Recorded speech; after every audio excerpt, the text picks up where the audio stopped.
আজিৰ পৰা আমাৰ সদৌ অসম ছাত্ৰ সন্থা কেন্দ্ৰীয় বিষ্ণুৰাভাৰ দিৱসে সদৌ বৰপেটা জিলা ছাত্ৰ সন্থাৰ উদ্যোগত হাউলী আঞ্চলিক ছাত্ৰ সন্থা সহযোগত আৰু হাউলীবাসী ৰাইজৰ আতিথ্যত দুদিনীয়াকৈ আজি কাৰ্যসূচী ইতিমধ্যে আৰম্ভ হৈছে। কাৰ্যসূচী আৰম্ভণিতে মুখ্য দ্বাৰ উন্মোচন আৰু চিত্ৰাংকন প্ৰতিযোগিতা ইতিমধ্যে সমাপ্ত হ'ল। ইয়াৰ পিছতে সদৌ অসম ভিত্তিক তৰ্ক প্ৰতিযোগিতা অনুষ্ঠিত হ'ব।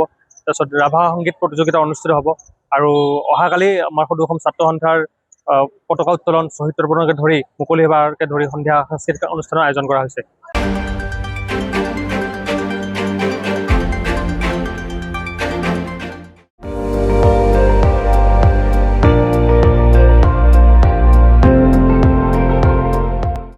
আপুনি চাই আছে ND24, সৰ্বশ্ৰেষ্ঠ নহয় সৰ্বোত্তমৰ দৌৰ।